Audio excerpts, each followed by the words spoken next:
Saiba quando lançamos vídeos. Se inscreva grátis e clique no sino. Oi, arquibancada. Mais um vídeo aí depois dessa última rodada do Campeonato Brasileiro de 2018. Quem diria que a gente ia estar com esse sentimento, mas graças a Deus que acabou, né? Depois de um primeiro turno que muito nos iludiu, um primeiro turno realmente muito bom do São Paulo, não só pela melhor campanha, mas pelo rendimento, né? Naquele momento o Aguirre conseguiu impor um esquema de jogo muito organizado, que sempre primou pela defesa, é verdade, mas que tinha um contra-ataque muito forte, muito assertivo. São Paulo dominando amplamente a maioria dos seus adversários, fez um primeiro turno brilhante. E no segundo turno tudo isso desabou, né? Eu acho que tem muito mais a ver com o comportamento, principalmente dos jogadores, do que com qualquer outra coisa. Então, a reflexão que tem que ficar, e aí é muito mais para a diretoria do que para o treinador em si, é que alguns jogadores do São Paulo precisam sair. E não dá para nominar todos, porque essa também é uma decisão do próprio jogador, se ele vai querer ficar ou não no São Paulo. Se ele está a fim de se comprometer, de ralar a bunda no chão, de compreender o momento complicado que o São Paulo vive, sem ganhar nada desde 2012, ou se ele está a fim de mudar de ares mesmo, se acha que a pressão está muito grande lá, porque podem se preparar. Quem ficar no São Paulo vai viver um 2019 de muita pressão, porque justamente por esse longo tempo sem ganhar título, já porque trata-se do penúltimo ano da gestão do Leco, que não ganhou nada, que não chega nem em final, né, Leco? Acho que esse recado fica para você, para sua diretoria, enfim.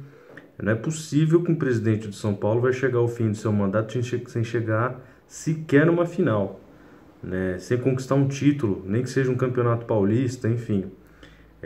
Como eu disse em outros vídeos, agora não dá para exigir da torcida. Falar, a torcida precisa ir no estádio, a torcida precisa isso ou aquilo. Agora é hora do clube, é hora do time mostrar em campo que a torcida vai responder com certeza. Então podem se preparar para um 2019 de muita pressão. Raí, isso também é para você, tá? Você chegou esse ano junto com o Ricardo Rocha, que agora vai sair e que ninguém entendeu exatamente qual era a função dele. O Lugano está nessa parte aí de relações institucionais. Também não se viu muito resultado prático disso. E a verdade, né, gente, é que o primeiro passo para você resolver um problema é admitir que ele existe, né? E eu não vejo que todas as áreas do São Paulo, que todos os dirigentes do São Paulo e que principalmente os conselheiros tenham essa consciência de que o São Paulo vive um momento ruim em sua história, um dos piores da sua história, para dizer a verdade, porque nós viemos aí, por exemplo, ano passado brigando para não cair, 2013 também, 2015, se não me engano, também, né? E aí o time fica nessa montanha-russa. Em 2014 foi vice-campeão brasileiro, em 2016 chegou na semifinal da Libertadores. O ponto é que não ganha nada, cria esses momentos aí de alguma ilusão para a torcida, mas o final é sempre o mesmo. Então todo mundo, todo o clube, no geral, tem que se voltar para esse objetivo de ganhar, né? Nem que ano que vem comece ganhando o Campeonato Paulista, sabe? Nem que finalmente faça uma campanha decente na Copa do Brasil, título que o São Paulo não tem, e que todo ano joga como se fosse uma competição qualquer, e não é. A gente sabe que não. Sul-Americana, enfim, o que vier. O São Paulo precisa jogar todos os campeonatos como se fossem os mais importantes da sua história, porque não faz parte da grandeza desse clube ficar tanto tempo sem ganhar nada. Essa é a determinação, esse tem que ser o objetivo de todas as áreas do clube, da faxineira, passando pelos jogadores, pelo presidente, pela comissão técnica. Olha a nossa base, jogadores do time profissional do São Paulo. Olhem as categorias de base levantando o título quase que uma vez por semana e vocês não conseguem ganhar um campeonato paulista. Com toda a estrutura que o São Paulo tem, sabe? A gente sabe que o São Paulo está defasado em relação a outros clubes, e esse também, Raí, tem que ser um trabalho seu, principalmente na parte de fisiologia. O São Paulo teve sérios problemas de contusões musculares esse ano. Eu vou até deixar aqui na descrição do vídeo uma matéria que nós fizemos para a arquibancada, ainda no começo do ano.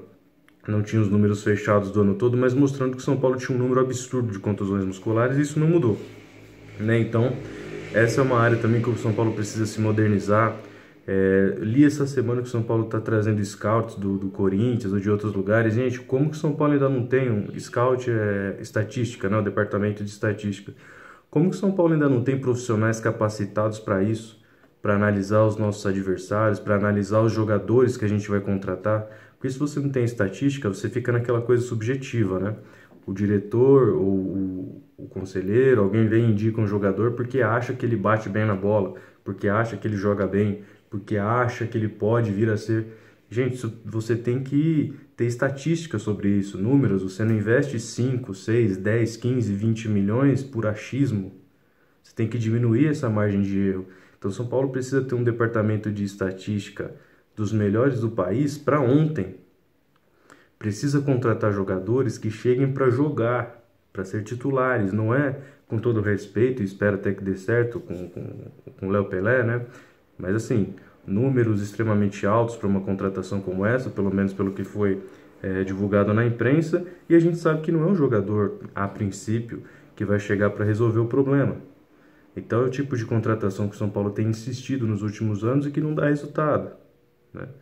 Então o departamento de estatística serve exatamente para isso, para você, quando for contratar com mais assertividade, porque você está falando de dinheiro do clube, patrimônio do clube, de um clube que continua endividado, né, Leco? Depois de tantas vendas, o São Paulo continua com uma dívida alta, que o impede de investir da mesma forma que o Palmeiras, da mesma forma que o Flamengo, até que o Grêmio, o Inter. O São Paulo não tem o mesmo patamar de investimento desses times. Até por isso, quando contrata, não pode errar.